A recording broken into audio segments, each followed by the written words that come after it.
सबको जय मसीह की। सबको नमस्कार दोस्तों। आज का वचन है, मनुष्य का प्रयास पाप के लिए लाइलाज है। आज का जो विषय है, मनुष्य का प्रयास। मनुष्य कितना भी प्रयास कर ले, वो पाप से उसका प्रयास लाइलाज है। उसका इलाज, मनुष्य का इलाज इस पाप के लिए एक लाइलाज है। आज इस विषय पर चर्चा करते हैं दोस्तों। ये विषय जीवन बदल देने वाला विषय है। हम कोशिश करते हैं कि हम अपने प्रयास से हम पाप से बच जाएंगे। हम अपने प्रयास से, हमारी कोशिशों से हम एक अच्छा काम कर सकते हैं। हमारी प्रयास असंभव है, हमारी प्रयास कुछ नहीं कर सकता दोस्तों, क्योंकि हमारा जीवन का जन्मजात हम पाप स्वभाव से ग्रस्त हैं। परमेश्वर का वचन में कहता है, परमेश्वर बताया है कि मनुष्य का स्वभाव लीम वृक्ष के स्वभाव के समान स्वभाव है, एक लीम वृक्ष के समान है। जैसे एक व्यक्ति क्या करता है, लीम वृक्ष के कड़वाहट को दूर करने के लिए लीम के चारों ओर गहरी गड्ढा खुदवाता है। उस गड्ढे में गुड़ और शक्कर का सिरका डालता है और कोशिश करता है कि ऐसे करूँगा तो उसके स्वभाव, उसकी कड़वाहट दूर हो जाएगा। इसलिए वो गुड़ और शक्कर का सिरका उसके जड़ों में गड्ढा खोद करके उसकी जड़ों में डालता है और उसको शुद्ध जल से वो सींचता है। अगले साल क्या उसके स्वभाव में बदलाव आएगा? क्या लीम अपने स्वभाव को बदल सकता है दोस्तों? क्या उसका कड़वाहट दूर हो सकता है? उसका कड़वाहट दूर नहीं होगा। और यदि जब तक उसको जड़ से काट करके उसमें कोई मीठा लीम का जड़ को ना जोड़ा जाए, जब तक उसमें कलम न किया जाए मीठे जड़ से, तो उसके स्वभाव में बदलाव नहीं हो सकता दोस्तों। परमेश्वर के वचन में कहा गया है, यिर्मयाह 13:23 में परमेश्वर के वचन बताता है, क्या हबसी अपनी काली त्वचा अथवा चीता अपने धब्बे बदल सकता है? परमेश्वर का वचन कहता है कि क्या चीता अपने धब्बा को बदल सकता है? क्या हबसी, क्या काला त्वचा वाला इंसान अपने त्वचा के कलर को बदल सकता है? क्या कोई इंसान अपने जो भी कलर है कलर को बदल सकता है? क्या चीता अपने धब्बा को बदल सकता है? तब तुम कैसे अपने स्वभाव बदल कर सत्कर्म कर सकते हो? तो परमेश्वर का वचन कहता है दोस्तों, तब तुम कैसे अपने स्वभाव को बदल करके तुम सत्कर्म कर सकते हो? क्योंकि तुम्हारे स्वभाव में ही तो पाप छुपा है। क्योंकि तुम तो दुष्कर्म करने की आदत पड़ गई है, तुम्हें दुष्कर्म करने का, गलत काम करने का आदत पड़ गया है। तो तुम कैसे सोच सकते हो कि तुम अच्छा काम कर सकते हो? तुम्हें तो गलत काम करने का आदत पड़ गया है। क्या चीता अपना धब्बा को वो बदल सकता है? उसी प्रकार मनुष्य भी पाप के स्वभाव में रस गया है, बस गया है और उसके स्वभाव को नहीं बदल सकता है दोस्तों। परमेश्वर का वचन कहता है, मनुष्य पापी है, उसमें कोई भी अच्छाई वास नहीं कर सकता। मनुष्य पापी है, उसमें एक भी अच्छाई वास नहीं कर सकता। मनुष्य जन्मजात पापी है, उसमें पाप स्वभाव कूट कूट कर भरा पड़ा है। रोमियो की पत्री में हम लोग देखते हैं 7:18 में, मैं जानता हूँ कि मुझ में अर्थात मेरे शारीरिक स्वभाव में मसीह का निवास नहीं है, क्योंकि अच्छे कार्य करने की इच्छा तो मुझ में विद्यमान है। हाँ, अच्छे कार्य करने की इच्छा मुझ में है, किंतु उन्हें कार्यान्वित करने की शक्ति मुझ में नहीं है। परमेश्वर का वचन कहता है कि मनुष्य में इच्छा तो होता है कि अच्छे काम करूं, अच्छे भलाई करूं, लोगों का मदद करूं, झूठ न बोलूं, कोई लड़ाई झगड़ा न करूं, लेकिन उसको कार्यान्वित करने की शक्ति, उसको चलाने की शक्ति मनुष्य में वो शक्ति विद्यमान नहीं रहता। इफिसियों की पत्री 4:18 में हम लोग देख सकते हैं, उसकी बुद्धि पर अंधकार छाया हुआ है, वे अपने अज्ञान और हृदय की कठोरता के कारण ईश्वरीय जीवन से विमुख हो चुका है। परमेश्वर का वचन कहता है कि इंसान अपने हृदय की कठोरता के कारण वो सत्य काम करने के लिए, ईश्वरीय जीवन में जीने के लिए विमुख हो चुका है। उसके बुद्धि पर अंधकार छाया हुआ है, उसके बुद्धि पर एक अंधकार का एक पट्टी बंधा हुआ है दोस्तों। वो अपनी अज्ञानता से भरा पड़ा है, उसके हृदय में एक कठोरता है, एक घमंड भरा पड़ा है, वो सत्य को जानना ही नहीं चाहता, इसलिए वो ईश्वरीय ज्ञान से विमुख है दोस्तों। 1 कुरिन्थियों 2:14 में हम लोग देख सकते हैं, प्राकृतिक मनुष्य परमेश्वर की आत्मा की शिक्षा स्वीकार नहीं करता। ये जो प्राकृतिक मनुष्य है, जो इंसान है, परमेश्वर की शिक्षा को स्वीकार नहीं करना चाहता, वह उसे मूर्खता मानता है। उस शिक्षा को वो मनुष्य मूर्खता मानता है। हाँ दोस्तों, यदि किसी इंसान को बोलोगे कि परमेश्वर को भज, परमेश्वर के सत्य को जान, तो वो इंसान क्या समझता है? मूर्ख मानता है कि क्या परमेश्वर जिसको मैं देख नहीं रहा हूँ उसको मैं कैसे जानूँ? ये सब क्वेश्चन उठाता है दोस्तों। वह उसे मूर्ख मानता है, परमेश्वर की शिक्षाओं को मूर्ख मानता है। उसे समझने में असमर्थ है। वो इंसान वो परमेश्वर की शिक्षा को समझने में असमर्थ है, क्योंकि आत्मा की सहायता से ही उस शिक्षा की परख हो सकती है। क्योंकि आत्मा की शिक्षा, आत्मा की सहायता से ही, जब तक परमेश्वर की आत्मा साथ नहीं देगा तो तुम्हें वो शिक्षा, वो सत्य की परख हो ही नहीं सकता।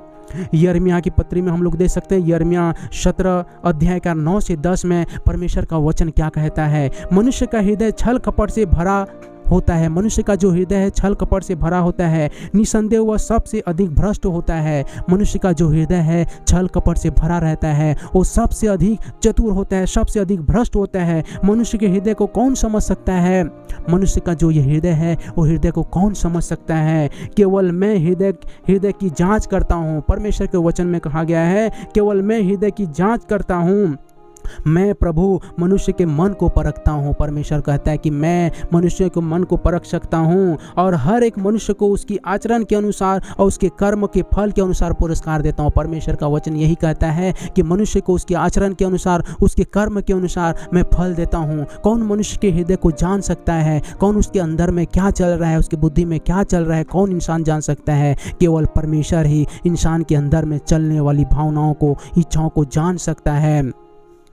उत्पत्ति अध्याय में 6, उत्पत्ति का 6 अध्याय के 5 पद में हम लोग देख सकते हैं, प्रभु ने देखा कि पृथ्वी पर मनुष्य का दुराचार बढ़ गया है। परमेश्वर जब पृथ्वी पर नजर उठाकर देखते हैं कि मनुष्य का दुराचार बढ़ गया है और उसके मन के सारे विचार निरंतर बुराई के लिए ही होते हैं। मनुष्य के मन में जितने भी विचार होते हैं वो सदैव बुराई के लिए होते हैं। उसके मन परमेश्वर देख रहा है पृथ्वी में कि दुष्टता, बुराई भर चुका है दुनिया में, और उसके मन में जितने भी विचार होते हैं हमेशा वो बुराई के लिए होते हैं। इंसान चाहता है अच्छे करने के लिए लेकिन कर नहीं पाता। उसके मन के विचार, उसके हृदय सारे बुराई के लिए होते हैं। या पहले पद से 3 पद में हम लोग देखते हैं, देखो प्रभु का हाथ इतना छोटा नहीं है कि वह बचा न सके, प्रभु का कान बहरा नहीं है कि वह सुन न सके। हाँ दोस्तों, परमेश्वर का हाथ इतना छोटा नहीं है कि उसके प्रजा, उसके इंसान यदि अकाल से मर रहे हैं, उसके प्रजा यदि भूकंप से मर रहे हैं, उसके प्रजा यदि बीमार से तड़प रहे हैं, तो वो अपने हाथों से उठा न सकने वाला परमेश्वर नहीं है।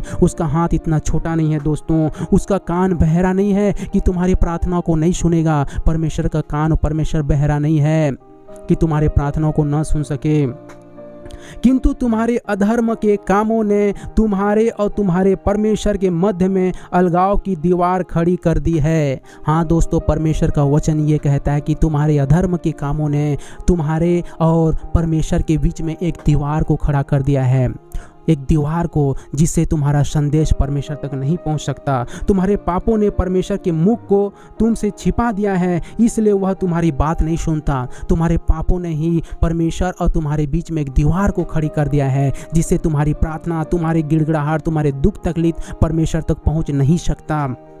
तुम्हारे हाथ हत्या के खून से और तुम्हारी उंगलियां दुष्टता से अपवित्र हो चुके हैं। तुम्हारे होंठ झूठ बोलते हैं, तुम्हारे जीभ दुष्टतापूर्ण बातें निकालते हैं। परमेश्वर का वचन कहता है कि मनुष्य का जीभ झूठ बोलने के लिए तड़पता रहता है। तुम्हारे हृदय में वो अपवित्रता ही है, वो पाप छुपा है जो मेरे और तुम्हारे बीच में एक दीवार को खड़ी कर दिया है। इसलिए इंसान पाप से पड़ा हुआ है, इंसान पाप में जी रहा है उसका जीवन। आगे हम लोग देख सकते हैं अय्यूब की पत्री में 14 का 4 में अय्यूब क्या कहते हैं, काश अशुद्ध मनुष्य जाति में एक भी मनुष्य शुद्ध होता।